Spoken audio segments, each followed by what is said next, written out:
Ya pemirsa, tidak ada pintu untuk arogansi ya. Tidak hanya di Pontianak, warga NTB juga heboh dengan viralnya video Kepala Kantor Wilayah Kementerian Agama NTB, Zamroni Aziz. Kali ini melempar gagang mikrofon. Sikap Zamroni Aziz selaku pejabat publik dinilai netizen arogan. Ini video yang viral pemirsa, 28 detik. Jadi kita lihat ini Kakanwil Menak wilayah NTB jalan mengambil mikrofon, tiba-tiba melemparnya. Lalu berjabat tangan. Ini melantik Kakan Menak Kabupaten Dompu. Tapi belum jelas kenapa Kakanwil Zamroni Aziz melakukan hal itu.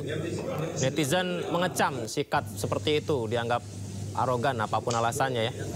Dan setelah video ini viral, Zamroni Aziz langsung klarifikasi bahwa video itu sudah dipotong atau diedit. Meski begitu ia menyampaikan permintaan maaf secara terbuka.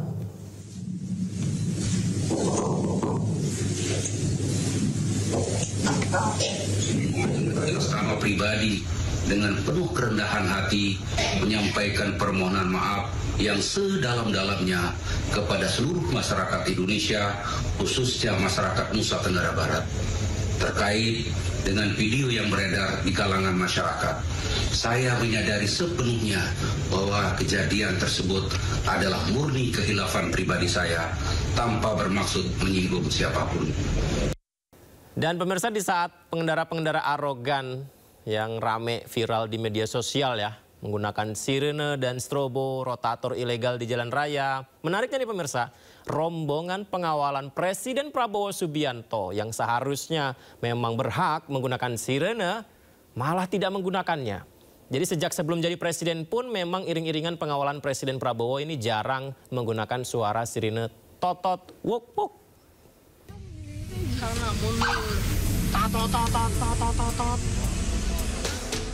Ramai di media sosial gerakan penolakan sirene dan lampu strobo di jalan raya. Aksi ini diduga sebagai puncak kemarahan publik terhadap maraknya kendaraan yang menggunakan lampu strobo dan sirene dengan arogan. Menariknya, beredar di media sosial iring-iringan Presiden Prabowo tanpa sirene. Meski pengawalan tetap ada, namun tidak diiringi oleh sirene. Video iring-iringan ini direkam warga saat rombongan Presiden Prabowo akan berangkat ke New York.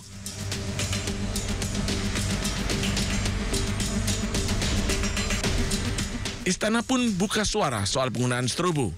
Istana meminta pejabat publik harus menjaga kepatutan dan tidak menggunakan fasilitas sirene dan lampu strobo secara berlebihan.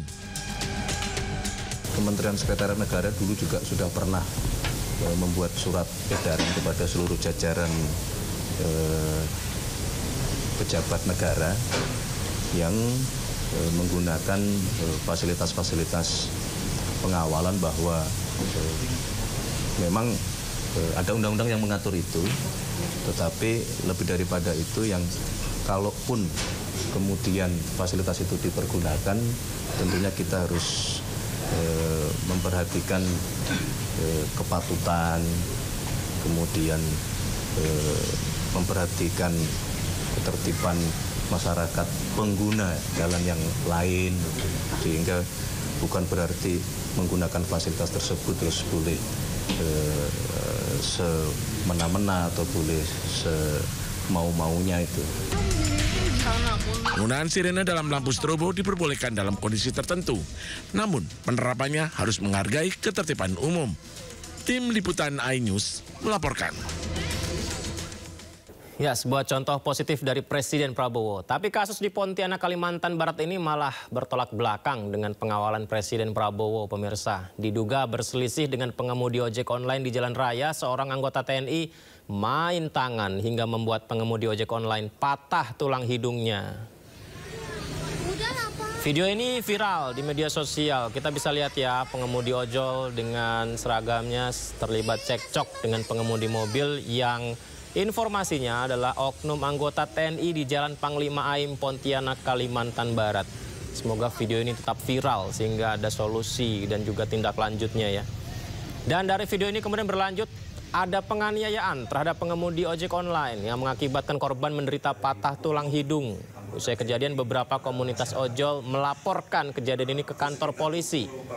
Para pengemudi ojol juga mendatangi Pomdam Tanjung Pura untuk melaporkan kejadian.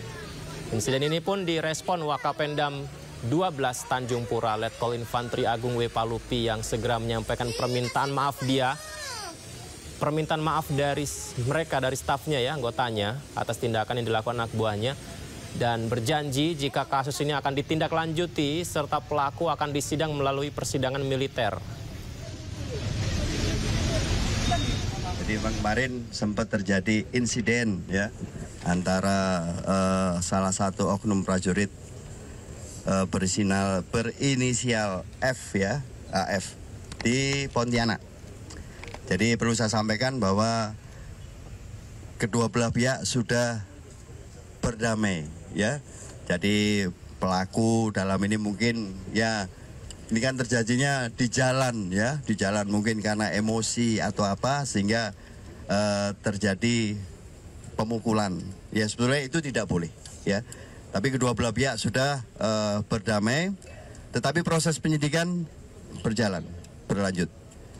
Dan kita juga sudah mengingatkan ya, sering para Dansat mengingatkan pada anggotanya untuk menghindari jangan sampai terjadi selisih paham dengan masyarakat ya. Itu yang sudah kita laksanakan selama ini. Ya, semoga tidak ada lagi aksi arogansi seperti itu ya pemirsa. Tapi persoalan di negeri ini terus saja ada nih. Seperti Menteri Desa dan Pembangunan Daerah Tertinggal Mendes PDT Yandri Susanto yang mengungkap adanya desa di Bogor yang dijadikan jaminan utang ke bank. Desa tersebut adalah Desa Sukaharja dan Desa Sukamulya, Kecamatan Sukamakmur, Kabupaten Bogor.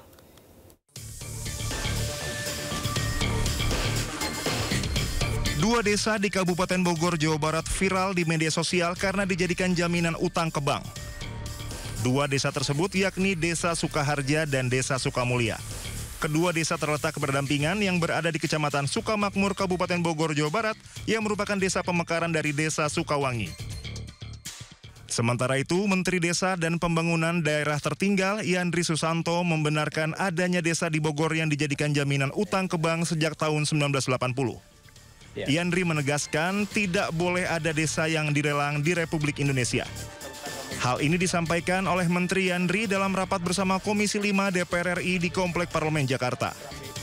Jadi desa ini berdiri sebelum Indonesia merdeka. Tahun 80 ada seorang pengusaha pinjam duit ke bank yang jadikan agunan desa, Pak. Sekarang desa dilelang. Sudah dikasih plang bahwa akan disita.